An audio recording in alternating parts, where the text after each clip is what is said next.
Chers collègues, Monsieur le Secrétaire général, Mesdames, Messieurs, distingués délégués, Monsieur le Président, au nom du Sénégal, je vous adresse tous mes vœux de succès à la présidence des travaux de l'Assemblée générale.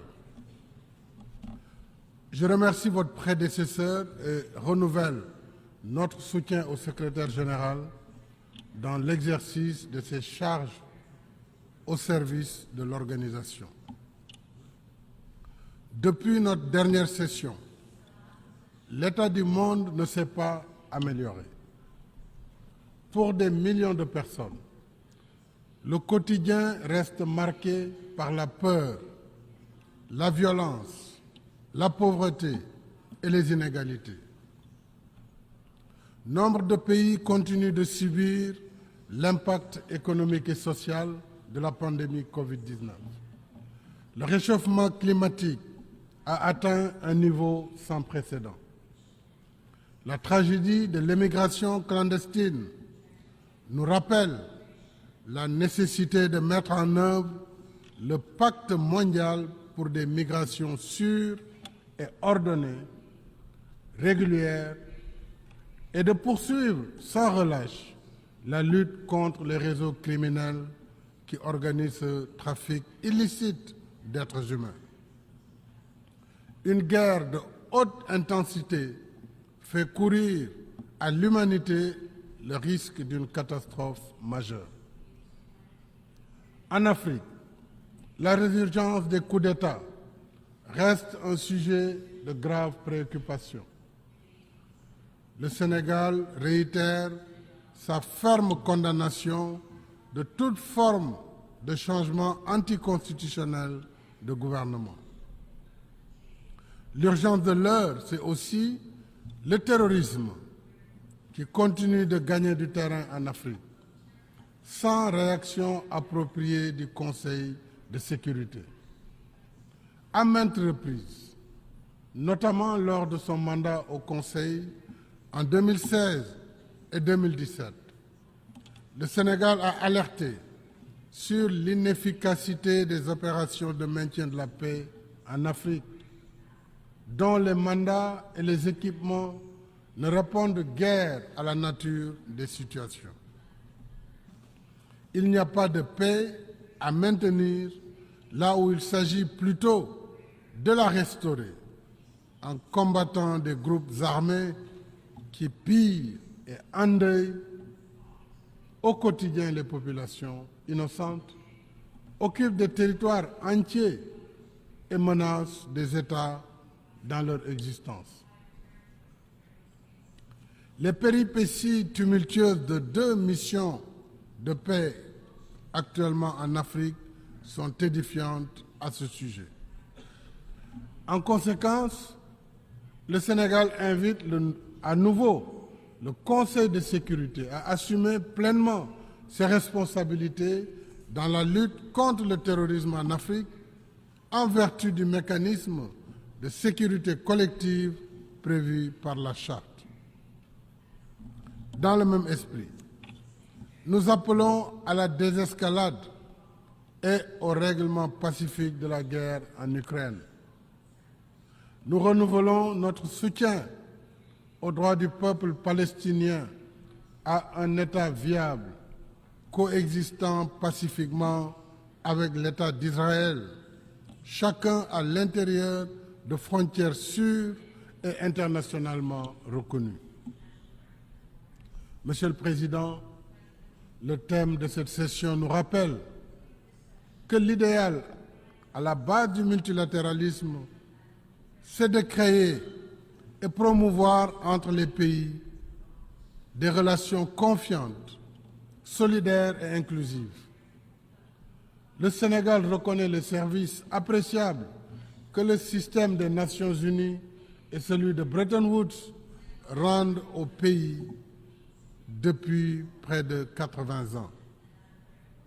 Mais nous savons tous que le système multilatéral, héritage d'un passé révolu, est devenu obsolète.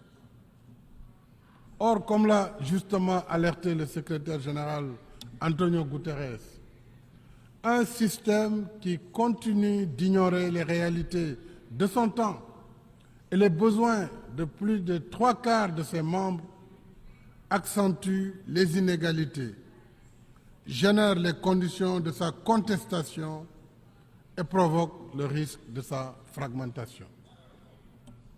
Si nous voulons éviter cette fracture, la sagesse commande de réformer la gouvernance politique, économique et financière mondiale, afin qu'elle soit plus juste, plus représentative de la diversité et conforte ainsi sa légitimité.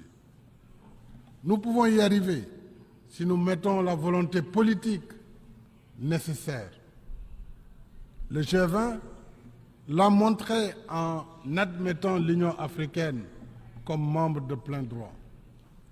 Je remercie vivement les membres du G20 pour leur soutien unanime à cette initiative que le Sénégal avait portée lors de sa présidence en exercice de l'Union africaine.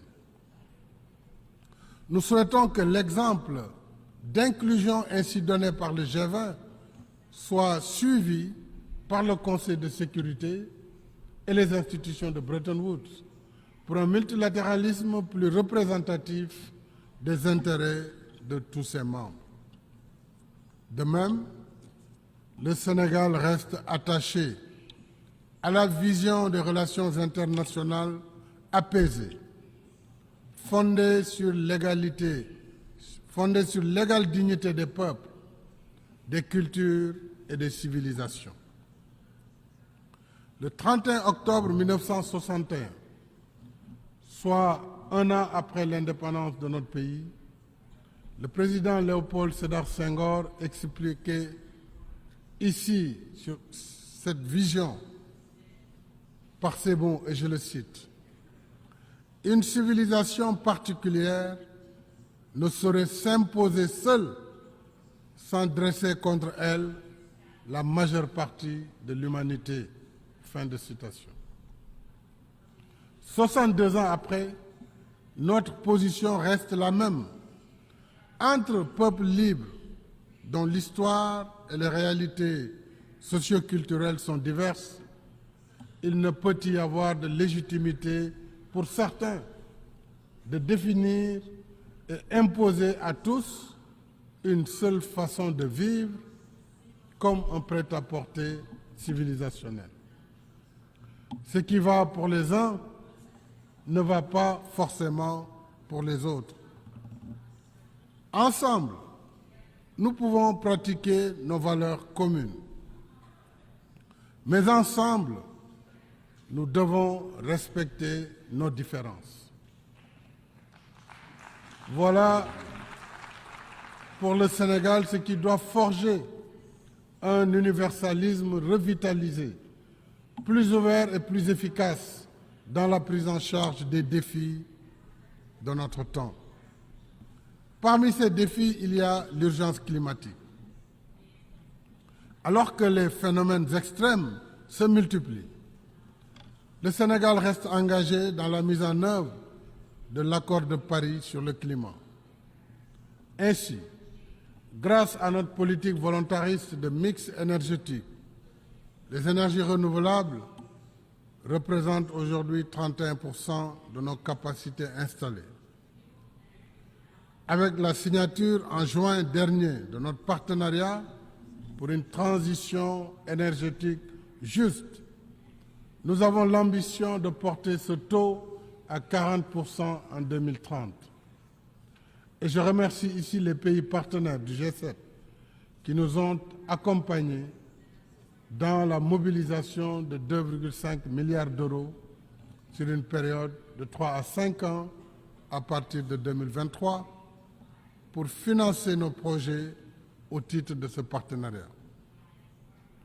Nous poursuivons en même temps la réalisation d'infrastructures sobres en carbone et résilientes au changement climatique, dont 2 projets de système de transport de masse, un train express régional et une ligne de bus rapide transit, tous deux électriques. Avec l'exécution de nos projets nationaux et continentaux, à l'image de la Grande Muraille verte, nos pays sont clairement engagés dans l'action climatique à la hauteur de leurs moyens. Il reste que, pour l'essentiel, les projets verts en Afrique sont financés par recours à la dette commerciale, alors qu'ils devraient être soumis et soutenus par la mobilisation des 100 milliards de dollars par an convenue depuis la COP 15 en 2009 pour financer l'action climatique. La justice climatique voudrait qu'un continent qui contribue pour moins de 4% des émissions et qui en souffre le plus ne soit pas condamné à s'endetter pour réparer et prévenir des dommages dont il n'est point responsable. Le Sénégal est pour une transition énergétique juste et équitable, tenant compte des besoins spécifiques de nos pays, y compris l'accès universel à l'électricité, dont plus de 600 millions d'Africains restent encore privés. Alors, si nous voulons que la COP 28 soit le rendez-vous des promesses tenues, faisons en sorte que les financements annoncés soient disponibles et accessibles selon des procédures et modalités simplifiées et transparentes. Monsieur le Président, chers amis, le 25 février 2024 se tiendra l'élection présidentielle sénégalaise. Comme les précédentes, elle sera démocratique, libre et transparente. Et le 2 avril, je passerai le pouvoir à mon successeur, après 12 ans à la tête de notre pays. Je voudrais remercier ici les pays membres de notre organisation pour leur amitié et leur collaboration. Porter la voix du Sénégal, nouer et entretenir des amitiés dans ce concert des nations où s'harmonisent nos efforts communs vers nos fins communes aura été un grand honneur pour moi. Au nom du peuple sénégalais, je voudrais dire ma gratitude à tous mes collègues, en les priant d'accueillir mon successeur avec la même amitié et la même considération. Je garderai pour tous les mêmes sentiments d'amitié et d'estime cordiale. Je suis confiant que la tradition sénégalaise d'ouverture et de dialogue, mon successeur sera fidèle aux relations d'amitié confiantes qui unissent notre pays et tous les membres des Nations Unies. Mesdames et Messieurs, je vous remercie.